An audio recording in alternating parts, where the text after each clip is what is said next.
Hello and a very good morning. You're watching the Breakfast News on Rajya Sabha television with me, Frank Pereira. Here are this morning's headlines. War of words between centre and Delhi government over raids at Principal Secretary's office. Kejriwal alleges raids done to protect Finance Minister Arun Jaitley. Minister rubbishes the charge.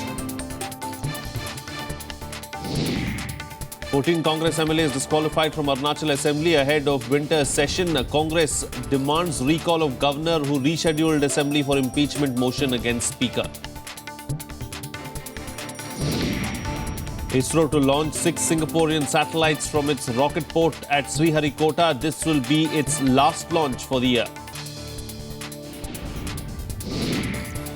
First casualty from the biting cold in North India. One person dies in Rajasthan as mercury levels continue to dip. And the US and Russia narrow down differences on Syria, pave way for world powers to meet in New York on Friday for peace talks.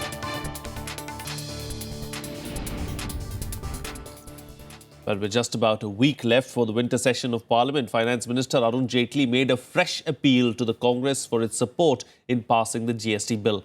He told Lok Sabha that economic reforms were a necessity considering that a 9% growth rate was within the country's reach. Finance Minister Arun Jaitley replied for the government on the discussion of supplementary demands for grants. He said that economic reforms were important for the success of social welfare schemes, irrigation schemes, social security and development of infrastructure. He also batted for the early passage of the GST bill and urged the Congress party to think about the legacy it was leaving behind. Jaitley said Parliament should not send a message that it is an obstacle to reforms. The world looks at us to shoulder global growth and not send a message that parliamentary democracy in India becomes an obstruction to a reform process. It has never happened since 1991. Not a single reform measure has eventually been stopped by India's parliament. And therefore, I would urge to the current leadership of the Congress party also that to look at this history and the legacy they want to leave behind, support these measures so that we are able to grow faster. Jaitley also assured the House that the government was doing all in its power to stall the flow of black money. He also said that it will soon be mandatory to code the permanent account number for money transactions above 2 lakh rupees. With regard to some element of that if you deal in cash beyond a certain amount, a PAN number would be necessary. Very shortly we would be placing the notification that if you deal in cash more than 2 lakh rupees, a PAN number would be necessary. I'll be placing that notification very shortly before the House. Earlier, several MPs raised questions regarding price rise, fall of the rupee and help being given to farmers. Value of rupee has fallen to rupees 67.10. It is the lowest in 20 years. This is a bad sign that the economy is not doing as well as it should. Food inflation is very high and Maharashtra is going through one of its worst crises.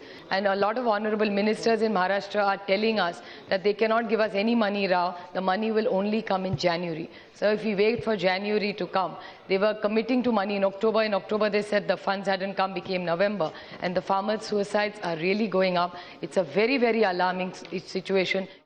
After the Finance Minister's reply, the Appropriation Bill 2015 was passed in Lok Sabha. Pranav Goswami's report for Rajya Sabha TV. Well, the gloves are off between the centre and the AAP government in Delhi after the CBI raids at the office of the Principal Secretary of the Delhi Chief Minister Arvind Kejriwal has made some sensational allegations. He has said that the raids were an attempt to protect Union Minister Arun Jaitley. The Union Minister has said he will not react to the allegations as they are rubbish. Several political parties have come out in support of Kejriwal. Here's more. A fresh flashpoint between the centre and the Arvind Kejriwal-led AAP government in Delhi. Raids at the office and residence of Rajendra Kumar Gupta, who is Delhi Chief Minister Kejriwal's principal secretary, kicked up a massive political storm. The Delhi CM took to Twitter to say his office has been raided and also targeted the Prime Minister, calling him a coward and a psychopath. Kejriwal alleging that it was not the officer but he who was the target. The CBI and the centre denying the charges as baseless. मकसद उन ठेकों की जांच करने का नहीं है, मकसद केजरीवाल है। राजेंद्र तो सिर्फ बहाना है, केजरीवाल निशाना है। सीबीआई आज मेरे दफ्तर में क्यों आई है, कौन सी फाइल ढूंढ रही है, ये मेरे को बताना अब जरूरी हो गया है। कौन सी फाइल ढूंढने के लिए आए हैं सीबीआई वाले? ये फाइल है डीडीसीए की फाइल, जिसके अंदर अरुण जेटली फंस रहे हैं। अरुण जेटली पिछले कई सालों से प्रेसिडेंट है डीडीसीए के, और डीडीसीए के अंदर जितना भ्रष्टाचार हुआ है अरुण जेटली के रहते हुए, उसकी मैंने जांच कमेटी बिठाई थी, उसकी रिपोर्ट आ गई है, और उसके ऊपर अब कमीशन ऑफ इंक्वायरी बैठने वाला था, जिसकी फाइल मेरे दफ्तर के अंदर है। मैं आपको बता दूं मोदी जी, आपने दूसरों को तो डरा दिया सीबीआई से, केजरीवाल नहीं डरने वाला। आपको पता नहीं है मैं किस मिट्टी का बनाऊं। Reports from certain quarters regarding search at the office of Chief Minister Delhi are completely baseless. CBI emphatically denies having searched the office of Chief Minister Delhi. False propaganda should not be used to impede our investigation. CBI has not raided the office of the Delhi Chief Minister. 2, the CBI has conducted raids at 14 places today.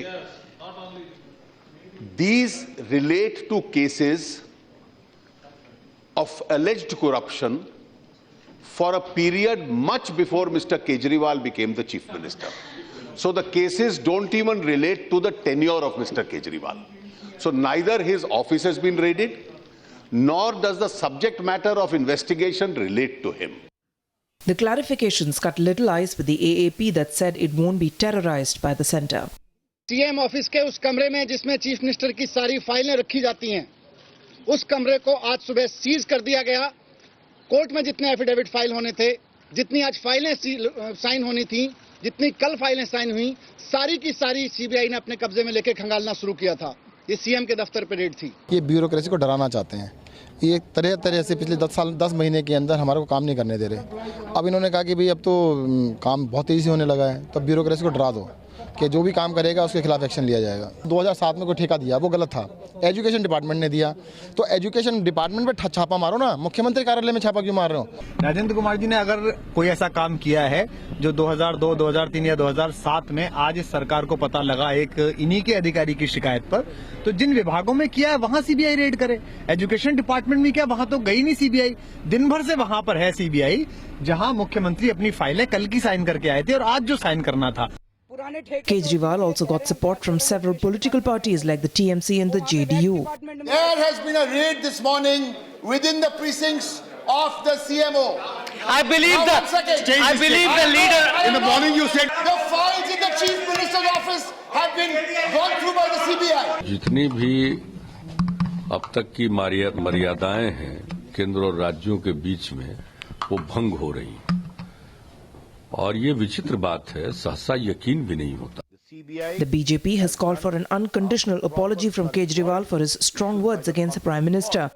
But Kejriwal has said the PM must apologize first and he will follow. Bureau Report, Rajya Sabha TV. Well, the opposition cornered the government inside the upper house of parliament over the issue of the CBI raids at the Delhi Secretariat on Tuesday. The TMC alleged that the government was using the premier investigating agency to stifle the voices of the opposition. Speaking for the government, the finance minister rubbished the claims and clarified that the raid was in relation to a case of corruption against an officer of the Delhi government. Here's more. Giving voice to the Aam Aadmi Party inside Rajya Sabha, TMC MP Nadeemul Haq raised the issue of CBI raids at the office of Principal Secretary to the Delhi Chief Minister. TMC leader Derek O'Brien alleged that the CBI Act hints at a state of undeclared emergency in the country. The TMC also alleged that the government was trying to weaken the federal structure as ensured by the Constitution of India. There has been a raid this morning within the precincts of the CMO. I believe the leader in the morning you said the files in the Chief Minister's office have been gone through by the CBI. The Congress and the JDU also joined ranks with the TMC in criticizing the government. BJP सरकारों को इस BJP की सरकार से बचाइए। BJP सरकार कानूनों के द्वारा सब नॉन बीजेपी सरकारों को टॉपल कर रही है, गिरा रही है। केजरीवाल के लड़ने में जो छापा लगा है, वो राजेंद्र कुमार के खिलाफ नहीं, वो केजरीवाल के खिलाफ लगा है। बैठ जाइए। जांच होनी चाहिए। Finance Minister and Leader of the House Arun Jaitley sought to refute all charges against his government. He asserted that the Chief Minister's office was not raided and that the raid pertained to a corruption case against an officer of the Delhi government. The Chief Minister of Delhi, his office has not been raided. The raid has nothing to do with Mr. Arvind Kejriwal.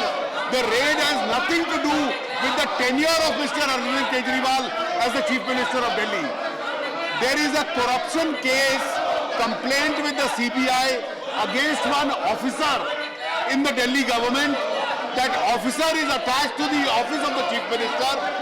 14 different places have been searched by the CBI. It is that officer who has been searched, and the search is in relation to a case for an alleged offence committed in his capacity before he joined the office of Mr. Kejriwal. But the minister's assertion failed to pacify the agitating members. TMC alleged that the government's action outside was setting the agenda inside Parliament.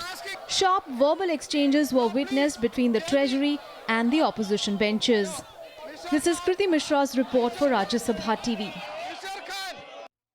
Well, 14 rebel Congress MLAs have been disqualified from the Assembly. This development comes a day ahead of its winter session that begins today.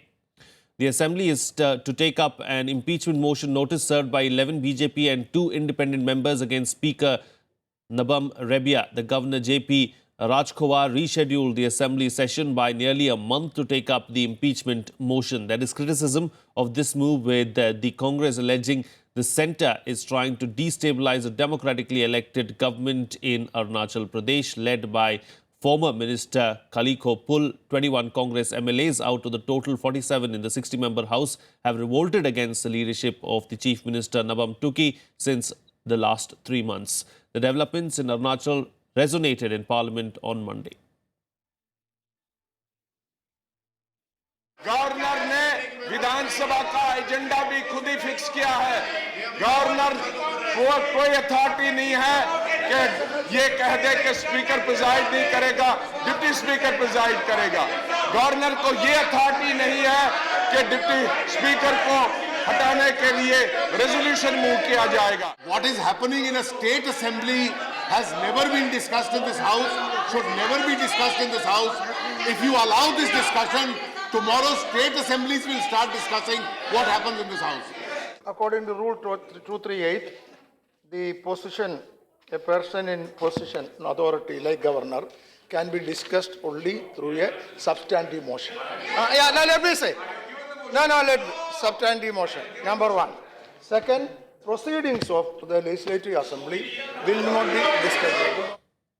Well, Prime Minister Narendra Modi chaired the Combined Commanders Conference on board INS Vikramaditya on Tuesday. On the second and final day of his maiden visit to Kerala, he unveiled the statue of former Kerala Chief Minister R. Shankar, but it came with a fair share of controversies. Not only were the family members of R. Shankar kept away from the event, the current Chief Minister of the state, Oman Chandi, too wasn't invited. Here's more. Prime Minister Narendra Modi reviewing the Tri-Services Guard of Honour at Southern Naval Command in Kochi. On the second day of Kerala visit, he chaired the Combined Commanders Conference aboard INS Vikramaditya. Defence Minister Manohar Parrikar, NSA Ajit Doval and the 3 chiefs of the Army, Navy and Air Force were present at the meeting. The conference, devoted to India's defence policy, doctrine and operational challenges, was held outside the national capital for the first time. Modi then flew to Kollam, where he attended 3 functions, including the controversial one in which Kerala Chief Minister Oman Chandi was reportedly asked to keep away. Modi unveiled a statue of former Chief Minister and Congress President R. Shankar. However, the family of the former Chief Minister kept away from the event, alleging that he was being wrongly portrayed as a RSS member. R. Shankar ji के जीवन को देखें तो वे नारायण गुरु ने जो शिक्षा दीक्षा दिखी थी उसमें कभी कॉम्प्रोमाइज नहीं किया। राजनीति में संकट झेलने पड़े लेकिन रास्ता नहीं छोड़ा। मैं ऐसे महापुरुष को प्रणाम करता हूं। There was an article in the lead paper of BJP at Kerala yesterday stating that Sri R. Shankar was one of the old RSS Sankecha Parivar or whatever they called it. See, he never had any idea to be with RSS any time at his lifetime. He was a Gandhian. Before leaving for Delhi, Prime Minister Modi held discussions with the Chief Minister and his cabinet colleagues at Thiruvananthapuram. This is Modi's first visit to the state after becoming the Prime Minister. On Monday, Modi said people of Kerala had realized the need for a third force, a BJP-led alliance that will be free of corruption. Assembly elections in Kerala are due in 2016. Bureau Report, Rajya Sabha TV. Moving on, now quoting your PAN will be mandatory from January 1st for cash payment made to settle hotel bills or for buying foreign travel tickets of 50,000 rupees or more. This is the government's attempt at checking the generation of black money. The PAN requirement for non-luxury cash transactions will be 2 lakh rupees. However, in a relief to small investors, the requirement of furnishing PAN for making post office deposit of over 50,000 rupees has been dispensed with. PAN will also be mandatory on purchase of immovable property of 10 lakh rupees or more. This will be a relief to small home buyers, as previously the government had proposed to make PAN quoting mandatory for purchases or sale of 5 lakhs and above. In Lok Sabha, Finance Minister Arun Jaitley said that the government will soon issue a notification making quoting of PAN mandatory for all cash and card transactions beyond 2 lakh rupees. It's time for a short break now, but news and updates will continue on the other side. Stay tuned. We'll be right back.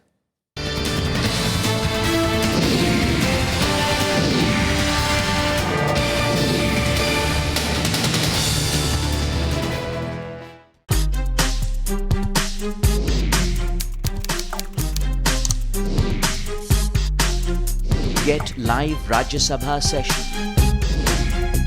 News, views, reports and analysis you can trust on social media. Subscribe, follow, like Rajya Sabha Television.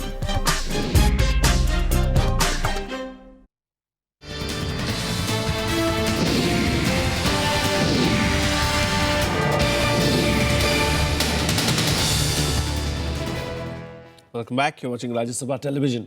Well, the cold wave conditions in North India are growing severe by the day. Mercury levels have plummeted sharply in the last 2 to 3 days. Heavy fog accompanied by chilly winds have engulfed the entire northern belt. Extreme weather conditions claimed one life in Rajasthan yesterday. Here's more. Intense cold wave conditions sweeping across North India has claimed its first victim. A middle-aged beggar in Jaipur's Ramganj area succumbed to the harsh weather on Tuesday, following a night that was the coldest in the city this season at 5.3 degrees Celsius. He was found unconscious by passers-by the next morning, but declared dead on arrival at a local hospital. The biting winter chill is being experienced in almost the whole of North India.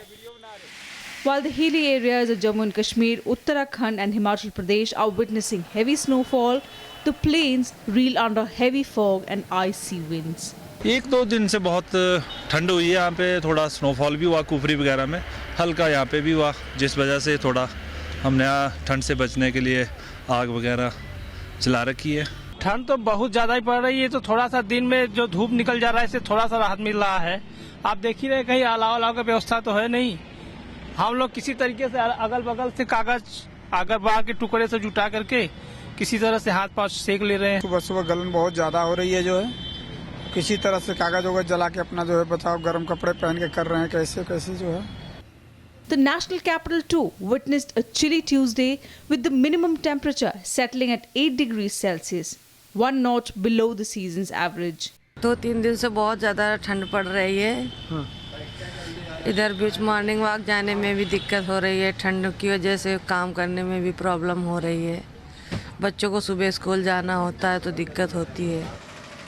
Cold weather conditions prevailed in Haryana and Punjab as well, with temperatures hovering below normal at most places. The thick blanket of fog has thrown the transport system out of gear in many states. Dozens of trains are running late by several hours. Flight services have also been affected. Aviation regulator DGCA has directed all scheduled domestic airlines to operate only with Cat 3 complaint aircraft along with trained crew during fog hours. Bureau Report, Rajya Sabha TV. Moving on, now ISRO is set to launch 6 Singaporean satellites today. The satellites, weighing a total of around 625 kilograms, will be launched through ISRO's Polar Satellite Launch Vehicle rocket.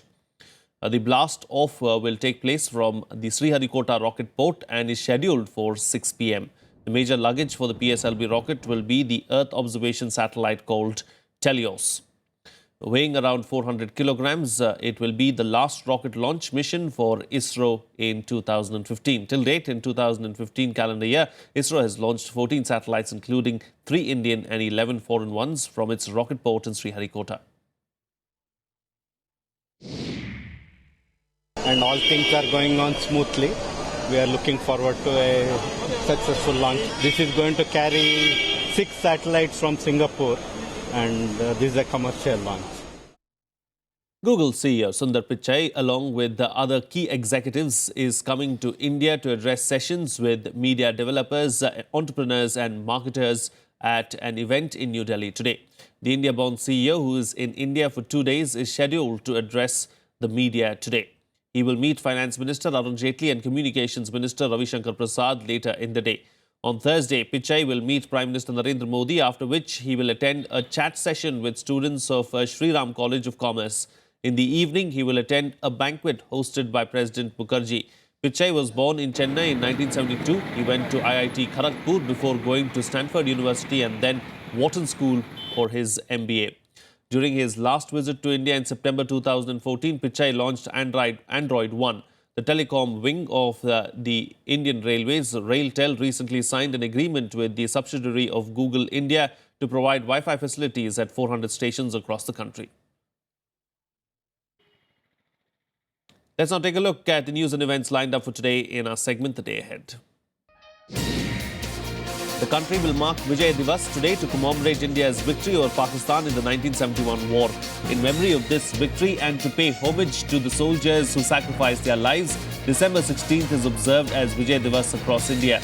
On the occasion, Defence Minister Manohar Parrikar and 3 service chiefs will pay floral tribute at the Amar Jawan Jyoti India Gate. The Supreme Court will hear a plea by Nestle India Limited seeking a stay on the National Consumer Disputes Redressal Commission order for testing of samples of its popular snack Maggi noodles. NCDRC on the 10th of December directed 16 samples of Maggi to be tested. A 2-judge bench comprising Justices Deepak Misra and PC Pant on Tuesday issued a notice to the central government in the Nestle India's plea. The Supreme Court will also hear a plea of centre challenging the Delhi High Court decision setting aside the 60% quota in the prestigious Sanskriti school for wards of Group A government officials. The High Court had taken suo motu cognizance of the issue in 2006 after reports that the school was charging nearly 40% less fee from the children of Group A officers of the union government compared to the other children. The Delhi High Court will hear the appeal challenging the clean chit given to all the accused in the sensational 2013 IPL 6-spot fixing case. On November 18, the High Court sought the responses of suspended cricketers S. Srisan, Ajit Chandilya and Ankit Chavan and 33 others on a plea by the city police challenging their discharge by a trial court. The High Court also called for the trial court records on the appeal filed by Delhi police, which had moved the appeal on September 2nd. Bangladesh will celebrate its 45th Victory Day today, commemorating its victory in a 9-month war against Pakistan occupation forces in 1971. A colourful parade will be held at the National Parade Square at Sher-e-Bangla Nagar later in the day. The Bangladeshi national flag will be hoisted atop all government and private buildings, while the government and semi-government buildings will be illuminated in all cities of the country to mark the day.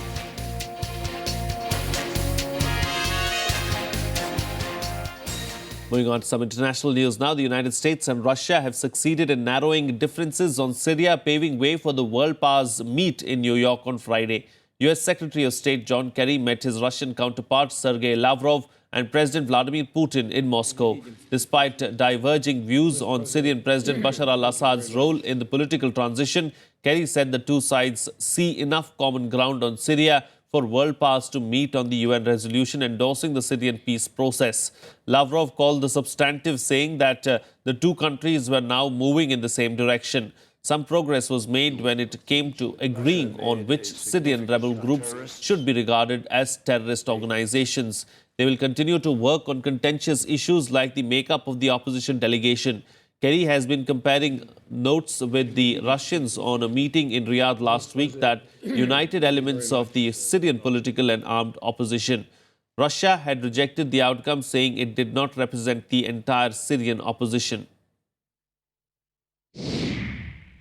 И мы условились продолжить работу, которая находится на достаточно продвинутой стадии, в том, что касается составления единого списка террористических организаций и оказания содействия ООН в формировании делегации оппозиции, которая должна быть репрезентативной. Despite our country's differences, we demonstrated that when the United States and Russia pull together in the same direction, progress can be made. As a case of ceasefire takes effect, the United Nations urged all parties at the Yemen negotiations to ensure full compliance to the terms. The UN-sponsored peace talks in Switzerland to find a political solution to the war has given some hope for the future. Nearly 6,000 have been killed in months of fighting. Here's more. Weary from 9 months of civil war, Yemen hopes truce and peace talks will bring an end to the conflict. A ceasefire took effect on Tuesday as the warring parties began UN-sponsored peace talks in Switzerland in a renewed push to end months of fighting. The peace talks are being attended by 24 Yemeni representatives and advisors. Unlike the previous round, the talks opened with an agenda being agreed and with senior delegates meeting face-to-face. Their main task, to agree on ways to implement the UNSC resolution calling on Houthi rebels to quit. UN Special Envoy stressed that the only solution to Yemen's ongoing civil war is a political one. متواصل مع فريقي للتأكد من توفير ظروف مركزوا جهودكم هذا الأسبوع على التوصل إلى وقف إطلاق نار دائم وشامل. The truce appeared to be largely holding in the initial hours of the ceasefire. Prime Minister Khalid Baha said the situation in Yemen was more hopeful than that of other countries in the region. Saudi Arabia is leading an Arab military campaign to stop the Iran-backed Houthi rebels from taking complete control of Yemen. Yemen said it was working to integrate rebel fighters. نقول اليمن تتشكل في هذه الأيام من خلال اللقاء التشاوري. ما يرفع بالأمل في اليمن ليس الوضع مثله في سوريا أو ليبيا. في اليمن لدينا كل الباكج من مبادرة خليجية، من مخرجات حوار وطني، ومن قرارات دولية. يعني فقط إذا اجتمعنا بروح صافية بحسن نوايا نستطيع أن نستأنف العملية السياسية من حيث توقفت. WHO officials are working relentlessly to improve humanitarian access and delivery of aid to help facilitate a permanent ceasefire. 2.5 million Yemenis have been displaced so far inside the country. Bureau Report, Rajya Sabha TV. Well, that's it on this edition of the Breakfast News. Have a good day.